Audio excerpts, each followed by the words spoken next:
안녕하세요. 오늘부터 여러분과 간호과정론을 함께하게 될 안은미입니다. 본격적인 강의에 앞서서 오늘은 오리엔테이션을 준비했어요. 이미 시험 날짜와 그리고 합격 기준은 여러분이 알고 계시리라 생각합니다. 그래서 출제 경향부터 바로 말씀드리도록 하겠습니다.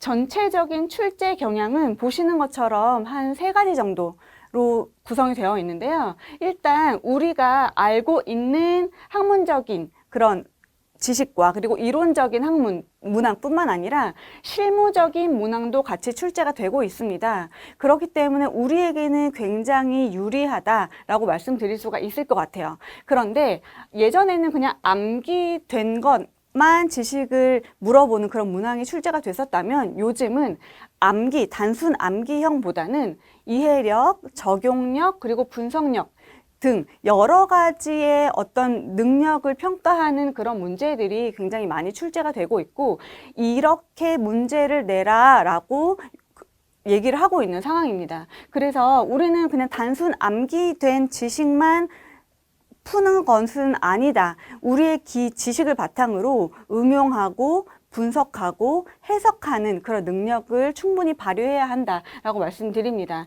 그리고 이 과정은 학위를 취득하는 과정이기 때문에 일반적으로 우리가 가지고 있어야 할 지식, 소양, 교양 이런 것들을 종합적으로 평가하는 문제입니다. 그런데 그냥 객관식 오지선다형이면 참 좋을 것 같은데 객관식이 사지선다형으로 출제가 되고요. 그리고 주관식도 있어요. 굉장히 부담스러운 부분이기도 한데 80자 내외의 서술형이기 때문에 그렇게 부담은 갖지 않으셔도 되겠습니다.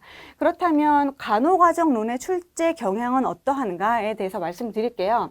병태생리보다는요, 일단 간호과정과 그리고 건강사정을 묻는 문제, 특히 주관식에서는 환자의 전체적인 상황을 줍니다. 그리고 이 상황에서 자료를 제시를 해주고 이에 따른 간호계획을 세우고 중재를 하는 일련의 과정에 대해서 서술하는 그런 유형들이 출제가 되고요.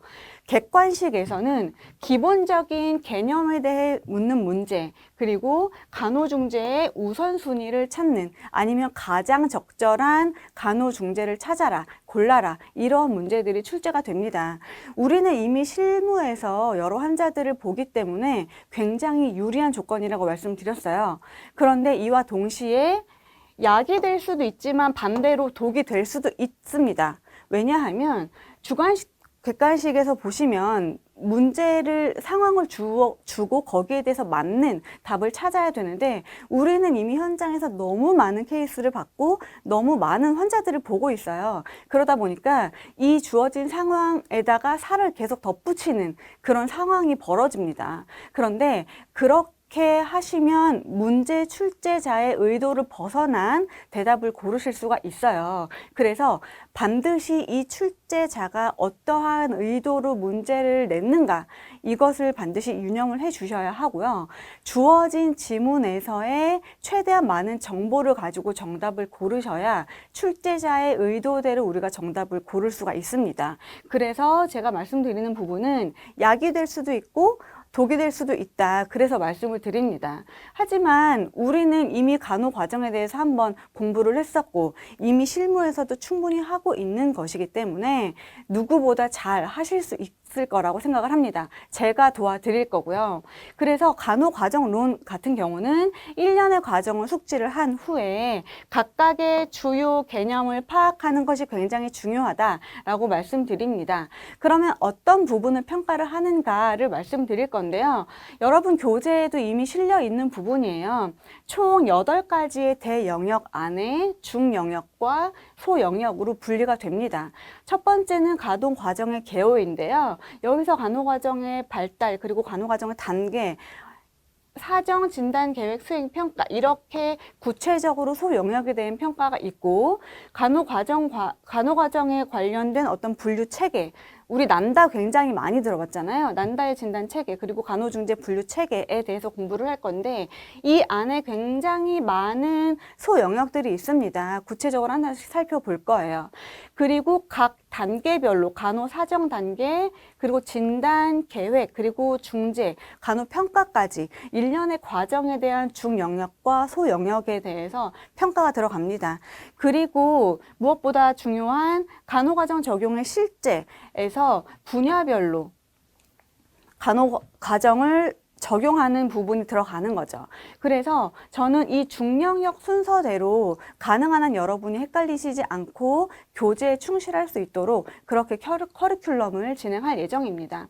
저의 학습 전략은 이겁니다. 개념 쏙쏙, 실력 쑥쑥. 앞에서도 말씀드렸지만 개념을 이해하는 것이 굉장히 중요해요. 그래서 그렇게 개념을 완벽하게 이해하는 것을 바탕으로 실력을 쑥쑥 키우는 것이 저와 여러분의 학습 전략입니다. 제가 여러분 공부 계속 하실 거 아니잖아요. 이번 한 커리큘럼 끝나면 모두 다 합격하실 수 있게 그렇게 제가 도와드리도록 하겠습니다. 저의 학습 전략, 개념 쏙쏙, 실력 쑥쑥. 다시 한번 말씀드립니다.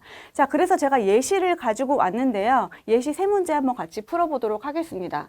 자, 보기에서 ICMP 개발의 목적을 모두 골라놓은 것을 이라는 문제예요. 한번 보겠습니다. 자, 기억. 의사소통을 증진하기 위해서 간호실무에 대한 공통적인 용어 설정이다. ICMP에 관한 설명 맞습니다. 그리고 니은을 보시면 방문 간호사를 위한 효율적인 간호중재 분류를 제공한다라고 했어요. 여기서 방문 간호사라는 단어가 나오면요. 이거는 ICMP와 해당이 없습니다. 왜냐하면 이것은 가정간호에 해당되기 때문이에요. 그래서 ICMP랑은 관련이 없는 문항이었어요. 그래서 니은은 관련이 없습니다. 자, 디귿 한번 보겠습니다. 다양한 상황에서 개인 및 가족의 간호관리 기술을 얘기하고 있다. 이거 맞는 대답이에요. 리을은 건강정책 결정에 영향을 미치기 위한 간호실무에 대한 자료를 제공한다. 맞습니다. 여기서 기억, 디귿, 리을이 바로 ICMP에 대한 올바른 설명이라고 모아진 거예요. 그래서 정답은 3번이 되겠습니다. ICMP에 대한 개념에 대해서 묻는 문제였고 이것에 대해서 모르면 풀지 못하는 문제였어요. 우리 개념 쏙쏙, 실력 쏙쏙 개념에 대한 부분 저와 같이 다루게 될 겁니다. 이 문제 틀렸다고 해서 너무 걱정 안 하셔도 됩니다. 그리고 2번 다음 김 씨의 자료를 통해서 내릴 수 있는 간호 진단의 내용으로 가장 바른 것은 을 묻고 있습니다. 자, 그렇다면 우리는 김 씨의 상황이 어떤지를 봐야 돼요. 김 씨의 상황은 어떻느냐? 쌍둥이를 출산을 했습니다. 그리고 태반 배출할 때 다량의 출혈이 있었어요. 보통 우리 그 정상분만 하면 출혈이 있기 마련이죠. 출혈량은 약 500ml, 600ml로 추정이 된다고 해요. 그때 소변이 어떤가요? 아주 짙은 소변색을 나타내고 있고 구강점막과 입술이 건조하다고 했습니다. 그런데 여기서 혈압이 80에 50이었어요. 그때 4가지 중에서 가장 올바른 간호 진단을 골라야 하는데 자 보겠습니다. 구강점막 변화 맞아요. 구강점막이 건조해져 있다고 얘기를 했었죠. 그런데 출산으로 인한 체액 부족의 위험성 이미 BP가 80에 50으로 떨어졌기 때문에 위험성은 아닙니다. 위험성은 나타나지 않았지만 나중에 발생할 가능성이 있는 우리가 잠재적 간호 진단을 내릴 때 위험성이라는 말을 쓰잖아요. 그런데 이미 혈압이 80, 50으로 떨어졌기 때문에 위험성이라는 말은 적합하지 않죠. 그리고 3번 출혈로 인한 체액 부족, 이미 체액 부족 때문에 BP도 떨어졌고 구강점막과 입술이 건조하기 때문에 가장 적절한 간호 진단은 바로 3번이 되겠습니다. 4번 한번 보겠습니다. 쌍둥이 출산으로 인해서 부모 역할에 장애가 있어요. 그런데 여기 주어진 지문에서는 부모 역할에 대한 장애를 나타낼 만한 관련 근거가 전혀 없습니다. 자, 이렇게 물론 쌍둥이를 갑자기 출산했기 때문에 부모 역할 장애가 있을 수 있어요. 우리 이런 환자분 굉장히 많이 봤잖아요. 하지만 여기서는 어떠한 근거도 부모 역할 장애를 나타내는 근거는 없습니다. 이렇게 주어진 지문에 정말 충실하게 하셔서 대답을 고르셔야 돼요. 그래서 정답은 3번이 되겠습니다. 마지막 예시예요. 3번이고요. 피부 손상 위험성으로 진단을 내리기 위한 관련 요인을 모두 제시하시오. 이런 문제 되게 어렵잖아요. 뭐 예를 들어서 3가지 제시하시오. 아니면 2가지만 제시하시오 라고 되어 있으면 너무 좋은데 모두 제시하시오 라고 한다면 이것만큼 어려운 게 없어요. 그런데 지문을 한번 보겠습니다. 75세 김 씨가 어떤 질환이 있습니까? 뇌졸중으로 입원을 했습니다. 뇌졸중 때문에 뭐가 있나요? 의식도 저하되어 있고 오른쪽이 마비가 되어 있어요. 의식 저하가 있고 마비가 되어 있다. 그리고 침상에서 스스로 움직이지를 못해요. 못한다. 게다가 요실금이 있는데 침상에 늘 축축하게 젖어 있다. 그리고 구강으로 음식 섭취를 못한다. L튜브를 가지고 있다. 그런데 피부가 건조하고 탄력성이 감소되어 있다라고 얘기를 했습니다. 자, 여기서 피부 손상 위험성으로 우리가 관련 지을 수 있는 관련 요인이 어떤 게 있을까요? 의식 저하, 의식 떨어져 있다고 지문에서 주어지고 있죠. 그리고 오른쪽에 편마비가 있습니다. 그래서 스스로 움직이지 못하는 운동 능력 저하, 그리고 침상 안정 상태이기도 하죠. 그리고 요실금 때문에 피부가 계속 자극이 되어 있고, 그리고 피부 탄력성이 떨어져 있습니다. 여기서 비위관을 꽂고 있고 음식 섭취를 못하고 있다는 것은 영양과 관련된 부분이기 때문에요. 피부 손상의 위험성이랑은 크게 관련이 없다라고 결론을 내릴 수가 있습니다. 그래서 예시 3번 주관식에서의 정답은 의식 저하, 운동 능력 저하, 침상 안정, 피부 탄력성 저하, 그리고 피부 자극 또는 요실금이라고 정답을 골라주시면 되겠습니다. 그래서 저의 커리큘럼은 일단 첫 번째로 이론과 문제풀이가 진행이 될 거고요. 그리고 문제풀이, 핵심 요약, 그리고 모의고사 이렇게 4단계로 진행이 될 예정입니다. 이상으로 오리엔테이션을 마치고요. 저희 본 강의 때 뵙겠습니다. 감사합니다.